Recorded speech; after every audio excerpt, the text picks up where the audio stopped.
PM Kusum component C ಅಡಿಯಲ್ಲಿ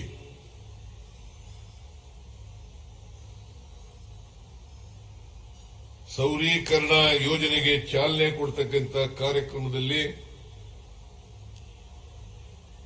ನಾವೆಲ್ಲರೂ ಕೂಡ ಭಾಗವಹಿಸಿದ್ದೇವೆ.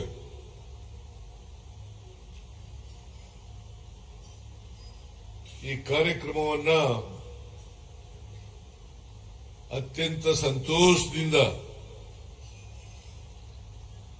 ಉದ್ಘಾಟನೆ ಮಾಡಿದ್ದೇನೆ ಅಂತ ಹೇಳಲಿಕ್ಕೆ ಬಹಳ ಸಂತೋಷ ಆಗ್ತಾ ಇದೆ.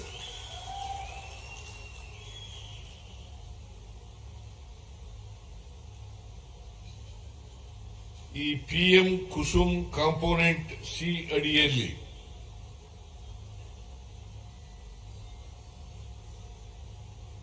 ಇವತ್ತು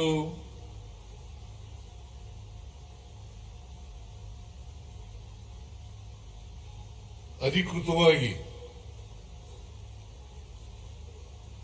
ಚಿಕ್ಕಬಳ್ಳಾಪುರದಲ್ಲಿ ಚಾಲನೆ ಆಗ್ತಾ ಇದೆ.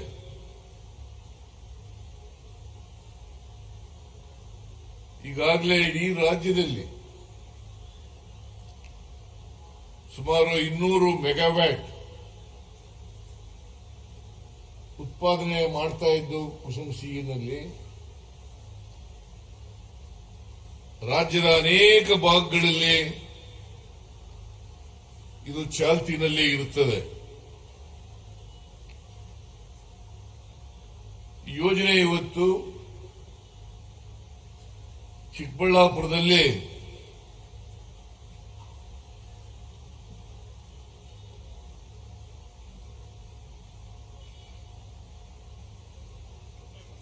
ತೊಂಡೇಬಾವಿ, ಉಪಸ್ಥಾವರ ಮತ್ತೆ ಹನುಮೇನಹಳ್ಳಿ ಇಲ್ಲಿ ಈ ದೊಡ್ಡ ಸೌರ ಘಟಕವನ್ನು ಪ್ರಾರಂಭ ಮಾಡ್ತಾ ಇದ್ದೀವಿ.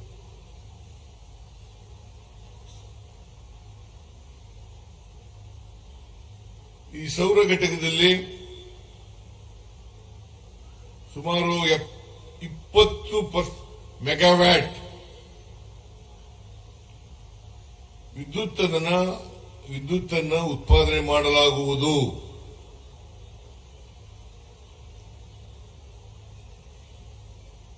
ಇದರಿಂದ ರೈತರ ನೀರಾವರಿ ಪಂಪ್ಸೆಟ್ಗಳಿಗೆ ವಿದ್ಯುತ್ತನ್ನ ಹಗಲೊತ್ತು 3 ಫೇಸ್ನಲ್ಲಿ 7 ಗಂಟೆ 5 ಗಂಟೆ ಒಳಗಡೆ ಕೊಡ್ತೀವಿ. ಹಿಂದೆನೂ ಕೂಡ ಕೊಡ್ತಾ ಇದ್ದು.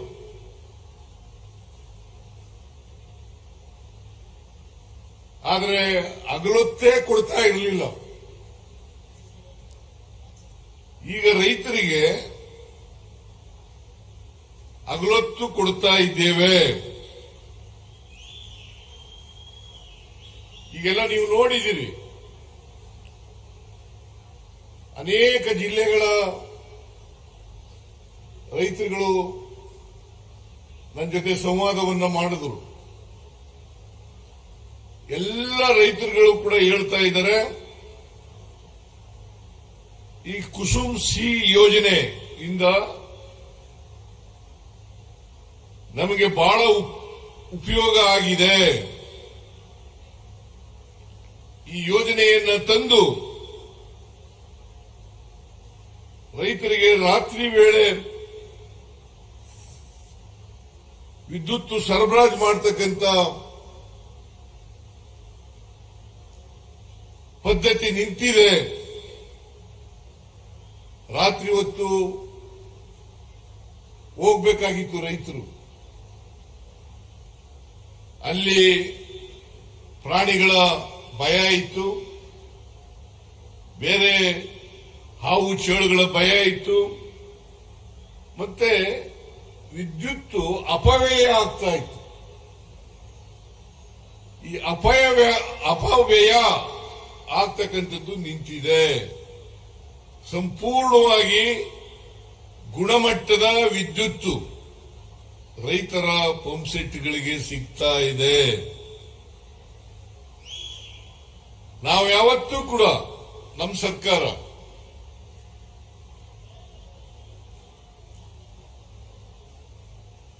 ರೈತರ ಪರವಾಗಿರ್ತೇವೆ.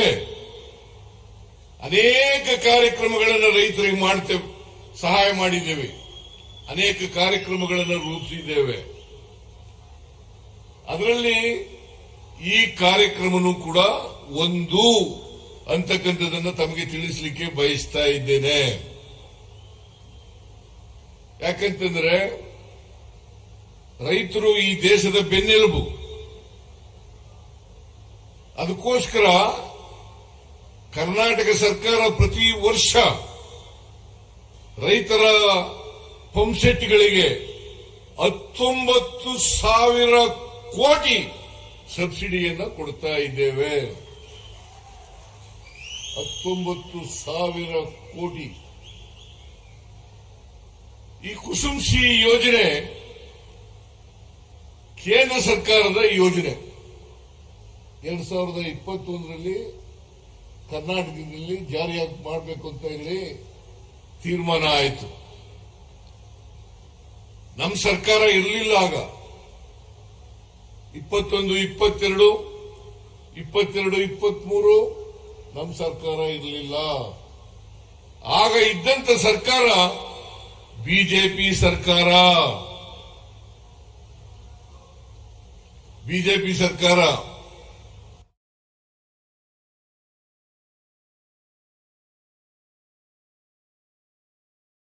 2021ರಲ್ಲಿ ಕರ್ನಾಟಕದಲ್ಲಿ ಮಾಡಬೇಕು ಅಂತೇಳಿ ತೀರ್ಮಾನ ಆಗಿದ್ರೂ ಕೂಡ ಇಂದಿನ ಬಿಜೆಪಿ ಸರ್ಕಾರ 2 ವರ್ಷಗಳ ಕಾಲ ಈ ಯೋಜನೆಯನ್ನ ಜಾರಿ ಮಾಡತಕ್ಕಂಥ ಪ್ರಯತ್ನವನ್ನ ಮಾಡಲಿಲ್ಲ. ಇದನ್ನ ನೀವು ಅರ್ಥ ಮಾಡ್ಕೋಬೇಕಾಗ್ತದೆ. ಅವರು ಮಾಡಿದ್ರೆ, ಅವರು ರೈತ ಪರವಾದಂತ ಕಾಳಜಿ ಇದ್ದಿದ್ರೆ ಅವರು ಆ ಕಾರ್ಯಕ್ರಮವನ್ನು ಜಾರಿ ಮಾಡ್ತಾ ಇದ್ರು. ಅವರು ಜಾರಿ ಮಾಡದೇ ಇರೋದ್ರಿಂದ, ಯಾಕೆಂದ್ರೆ ಇದು ಕೇಂದ್ರ ಸರ್ಕಾರದ ಕಾರ್ಯಕ್ರಮ ಆದರೂ ಕೂಡ ಕುಸುಮ್ ಸಿ-ನಲ್ಲಿ 1 ಮೆಗಾವ್ಯಾಟ್ ವಿದ್ಯುತ್ ಉತ್ಪಾದನೆಗೆ 1,05,00,000 ರೂಪಾಯಿಗಳನ್ನು ಕೇಂದ್ರ ಸರ್ಕಾರ ಕೊಡುತ್ತದೆ. ಉಳಿದ ಖರ್ಚನ್ನ, ಉತ್ಪಾದನೆಗೆ ತಗತಕ್ಕಂಥ ವೆಚ್ಚವನ್ನ ರಾಜ್ಯ ಸರ್ಕಾರ ಮಾಡ್ತದೆ ಅಂತಕ್ಕಂಥ ಮಾತುಗಳನ್ನ ಹೇಳಲಿಕ್ಕೆ ಬಯಸ್ತಾ ಇದ್ದೇನೆ. ಯಾಕಂದ್ರೆ 1 ಮೆಗಾವ್ಯಾಟ್ ವಿದ್ಯುತ್ ಅನ್ನು ಉತ್ಪಾದನೆ ಮಾಡಬೇಕಾದ್ರೆ ಸುಮಾರು 3 ಕೋಟಿ ಖರ್ಚಾಗ್ತದೆ. ಈ 3 ಕೋಟಿ ರೂಪಾಯಿನಲ್ಲಿ 1,05,00,000 ಕೇಂದ್ರ ಸರ್ಕಾರ ಕೊಡ್ತಕ್ಕಂಥದ್ದು. ಕುಸುಮ್ ಬಿ ಈಗಾಗಲೇ ಜಾರಿನಲ್ಲಿದೆ. ಕುಸುಮ್ ಬಿಗೆ 50% ರಾಜ್ಯ ಸರ್ಕಾರ ಭರಿಸ್ತದೆ. ಕೇಂದ್ರ ಸರ್ಕಾರ 30% ಮಾತ್ರ ಕೊಡ್ತದೆ. ಮತ್ತೆ ಇನ್ವೆಸ್ಟರ್ಸ್ 20% ಅನ್ನು ಕೊಡ್ತಾರೆ. ನಾನು ಮತ್ತೊಮ್ಮೆ ಪುನರುಚ್ಚಾರ ಮಾಡ್ತೇನೆ, ಇದು ಕೇಂದ್ರ ಸರ್ಕಾರದ ಕಾರ್ಯಕ್ರಮ ಆದರೂ ಕೂಡ ರಾಜ್ಯ ಸರ್ಕಾರ 50% ಕೊಡುತ್ತದೆ. ಕೇಂದ್ರ ಸರ್ಕಾರ ಕೊಡೋದು 30%. ಇನ್ನು ಉಳಿದ 20% ಯಾರು ಬಂಡವಾಳ ಹಾಕ್ತಾರೆ ಅವ್ರು ಕೊಡ್ತಕ್ಕಂಥದ್ದು. ಅಂದ್ರೆ ನಾನು ಯಾಕೆ ಈ ಮಾತನ್ನ ಹೇಳ್ತಾ ಇದ್ದೀನಿ ಅಂತಂದ್ರೆ, ಇದು ಕೇಂದ್ರ ಸರ್ಕಾರದ ಕಾರ್ಯಕ್ರಮ ಆದರೂ ಕೂಡ ಪ್ರಧಾನಮಂತ್ರಿಗಳ ಕುಸುಮ್ ಕಾಂಪೋನೆಂಟ್ ಸಿ ಅಂತ ಇದ್ರೂ ಕೂಡ ರಾಜ್ಯ ಸರ್ಕಾರ ಹೆಚ್ಚು ಹಣವನ್ನ ಖರ್ಚು ಮಾಡುತ್ತದೆ. ನಾವು ಯಾಕೆ ಮಾಡ್ತಾ ಇದ್ದೀವಿ ಅಂತಂದ್ರೆ, ರೈತರು ಈ ದೇಶದ ಬೆನ್ನೆಲುಬು. ದೇಶದ ರೈತರು ಆಹಾರದ ಉತ್ಪಾದನೆಯನ್ನು ಮಾಡ್ತಕ್ಕಂಥವರು. ಕರ್ನಾಟಕ ರಾಜ್ಯ, ಇಡೀ ದೇಶ ಆಹಾರದಲ್ಲಿ ಸ್ವಾವಲಂಬನೆ ಆಗಬೇಕಾದ್ರೆ ರಾಜ್ಯ ಸರ್ಕಾರ ರೈತರ ಪರವಾಗಿ ನಿಲ್ಲಬೇಕಾಗ್ತದೆ. ಈ ಕೆಲಸವನ್ನ ನಾವು ಮಾಡ್ತಾ ಇದ್ದೀವಿ ಅಂತಕ್ಕಂಥ ಮಾತುಗಳನ್ನ ಹೇಳಲಿಕ್ಕೆ ಬಯಸ್ತಾ ಇದ್ದೇನೆ. 2 ವರ್ಷ ಬಿಜೆಪಿಯವರು ಮಾಡಲಿಲ್ಲ. ಕೆಜೆ ಜಾರ್ಜ್ ಅವರು ಇಂಧನ ಸಚಿವರು ಆದ್ಮೇಲೆ ಕೇಂದ್ರ ಸರ್ಕಾರದ ಜೊತೆ ಚರ್ಚೆ ಮಾಡಿ ಈ ಕಾರ್ಯಕ್ರಮ ಇವತ್ತು ಜಾರಿಯಾಗಿದೆ. ಅದಕ್ಕೋಸ್ಕರ ಜಾರ್ಜ್ ಅವರಿಗೆ ಧನ್ಯವಾದಗಳನ್ನು ಸಲ್ಲಿಸಲಿಕ್ಕೆ ಬಯಸ್ತಾ ಇದ್ದೇನೆ. ಅವರ ಅಧಿಕಾರಿಗಳಿಗೂ ಕೂಡ ಧನ್ಯವಾದಗಳನ್ನು ಹೇಳಲಿಕ್ಕೆ ಬಯಸ್ತಾ ಇದ್ದೇನೆ. ಗೊತ್ತಾಯ್ತಲ್ಲ ಈಗ ನಿಮ್ಗೆ?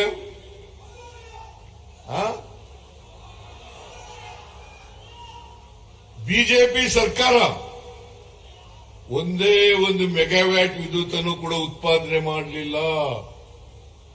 ನಾವು ಅಧಿಕಾರಕ್ಕೆ ಬಂದ ಮೇಲೆ 2 ವರ್ಷದಲ್ಲಿ 4,000ಕ್ಕೂ ಹೆಚ್ಚು ಮೆಗಾವ್ಯಾಟ್ ವಿದ್ಯುತ್ ಅನ್ನು ಉತ್ಪಾದನೆ ಮಾಡಿದ್ದೇವೆ. 4,000ಕ್ಕೂ ಹೆಚ್ಚು ಮೆಗಾವ್ಯಾಟ್ ವಿದ್ಯುತ್ ಅನ್ನು ಉತ್ಪಾದನೆ ಮಾಡಿದ್ದೇವೆ. ಇವತ್ತು ಕರ್ನಾಟಕದಲ್ಲಿ 35,000 ಮೆಗಾವ್ಯಾಟ್ ವಿದ್ಯುತ್ ಬಳಕೆ ಆಗ್ತಾ ಇದೆ, ಉತ್ಪಾದನೆ ಆಗ್ತಾ ಇದೆ. ಬಹುಶಃ 2030ಕ್ಕೆ 60,000 ಮೆಗಾವ್ಯಾಟ್ ವಿದ್ಯುತ್ ಅನ್ನ ಉತ್ಪಾದನೆ ಮಾಡಿ ಸರಬರಾಜು ಮಾಡಬೇಕು ಅಂತಕ್ಕಂಥ ಗುರಿಯನ್ನ ನಮ್ಮ ರಾಜ್ಯ ಸರ್ಕಾರ, ಕಾಂಗ್ರೆಸ್ ಸರ್ಕಾರ ಇಟ್ಕೊಂಡಿದೆ ಅಂತಕ್ಕಂಥ ಮಾತುಗಳನ್ನು ತಮಗೆ ತಿಳಿಸಲಿಕ್ಕೆ ಬಯಸ್ತಾ ಇದೆ. ಇದರರ್ಥ ನಾವು ರೈತರ ಪರವಾಗಿದ್ದೇವೆ. ವಿದ್ಯುತ್ ಅನ್ನ ರೈತರಿಗೆ ಸಾಕಷ್ಟು ಕೊಡಬೇಕು ಅಂತಕ್ಕಂಥದ್ದು ನಮ್ಮ ತೀರ್ಮಾನ. ಯಾಕಂತಂದ್ರೆ ರೈತರು ವಿದ್ಯುತ್ ಅನ್ನ ಬಳಸಿ ವಿದ್ಯುತ್ ಪಂಪ್ಸೆಟ್ಗಳನ್ನ ಬಳಸದೆ ಹೋದರೆ ಬಹಳ ತೊಂದರೆ ಆಗ್ತದೆ, ಆಹಾರದ ಉತ್ಪಾದನೆ ಕಡಿಮೆ ಆಗ್ತದೆ ಅಂತೇಳಿ ಈ ಕಾರ್ಯಕ್ರಮವನ್ನು ನಾವು ಮಾಡ್ತಾ ಇದ್ದೀವಿ. ಅದಕ್ಕೋಸ್ಕರನೇ 19,000 ಕೋಟಿ ರೂಪಾಯಿಗಳ ಸಬ್ಸಿಡಿಯನ್ನ ರೈತರ ಪಂಪ್ಸೆಟ್ಗಳಿಗೆ ಕೊಡ್ತಾ ಇರ್ತಕ್ಕಂಥದ್ದು ರಾಜ್ಯ ಸರ್ಕಾರ. ಯಾವತ್ತೂ ಕೂಡ ನಾವು ರೈತರಿಗೆ ಸಬ್ಸಿಡಿ ಕೊಡೋದನ್ನ ನಿಲ್ಲಿಸ್ತಕ್ಕಂಥ ಕೆಲಸವನ್ನ ಮಾಡಲ್ಲ. ಮೊದಲೇ ಕೊಟ್ಟಿರ್ತೀವಿ.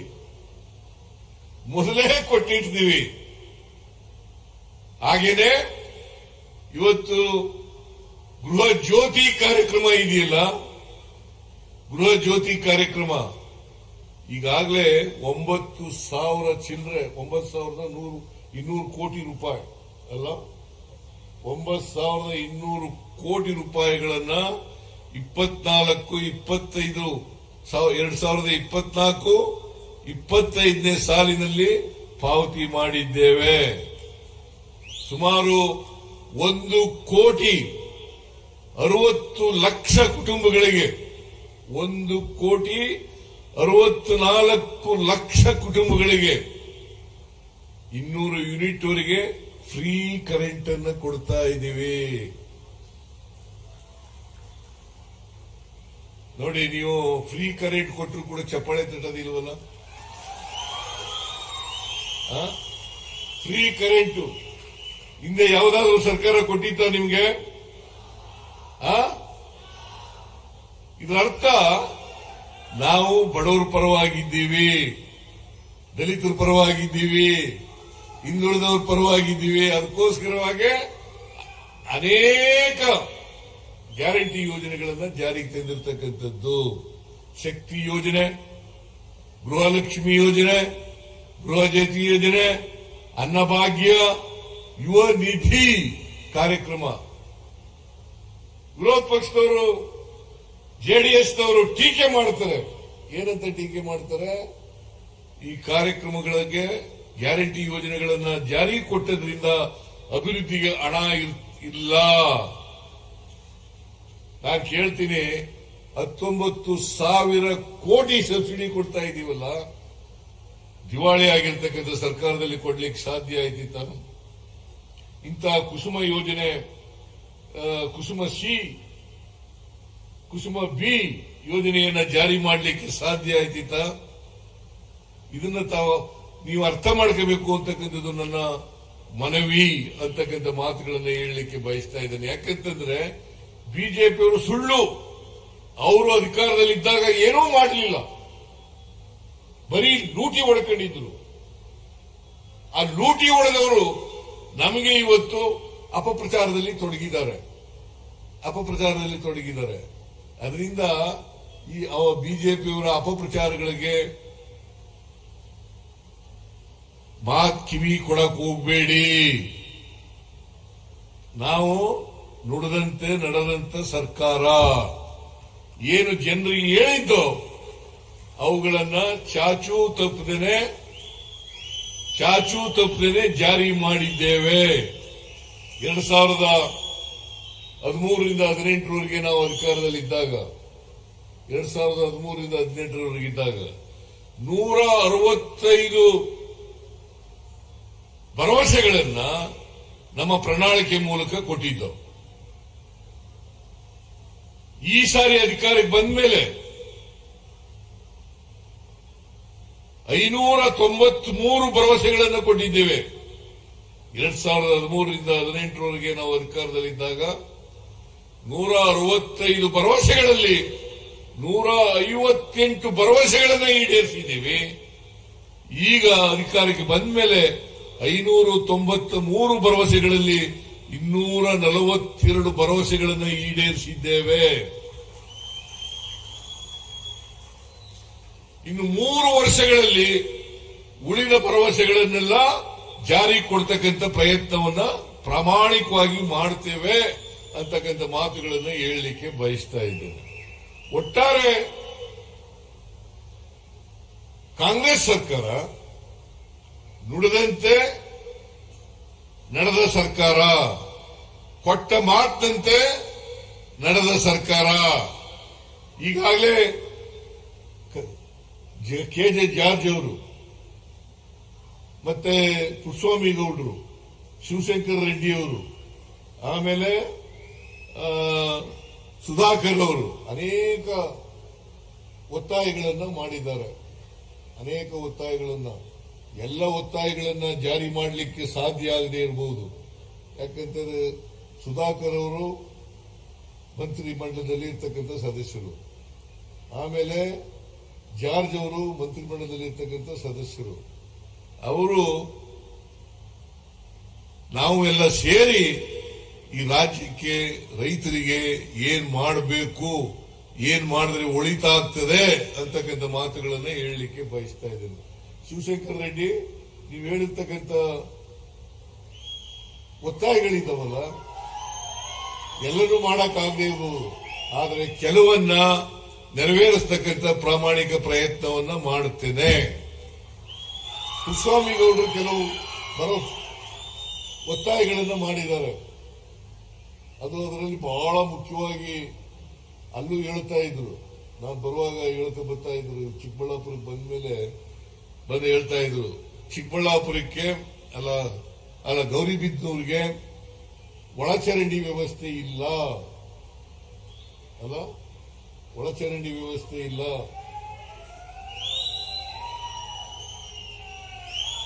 ಅದನ್ನ ಮಾಡಿಕೊಡಬೇಕು ಅಂತೇಳಿ ಅವರು ಒತ್ತಾಯ ಪೂರ್ವಕವಾಗಿ ಮನವಿಯನ್ನ ಮಾಡಿದ್ದಾರೆ.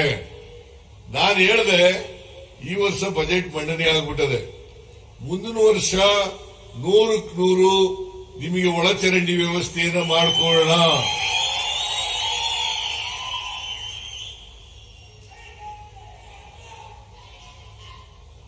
ಆಗ್ಬೋದಾ?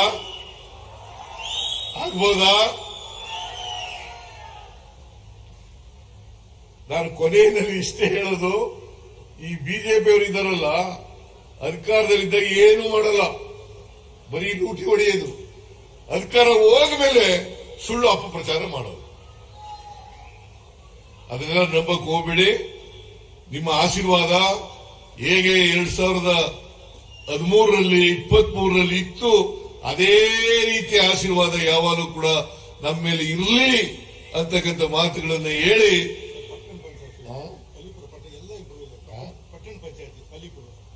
ಏನು ಹಳ್ಳಿಪುರದ ಪಟ್ಟಣ ಮೇಲ್ದರ್ಜೆಗೆ ಸರ್ ಪಟ್ಟಣ ಪಂಚಾಯತ್ ಅದು ಈ ಗ್ರಾಮ ಪಂಚಾಯತ್ ಆಗಿದೆ ಆ ಪಟ್ಟಣಕ್ಕೆಲ್ಲ ಆಗ್ಲೇಬೇಕಾದ್ರೆ ಈಗ ಅಲಿಪುರ ಗೌರಿಬಿದನೂರು ಕ್ಷೇತ್ರಕ್ಕೆ ಸೇರ್ತದೆ.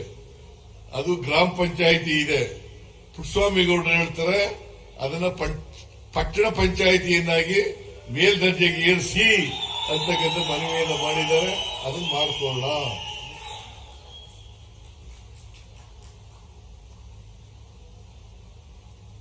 ಮಾಡ್ಕೊಳ್ಳೋಣ.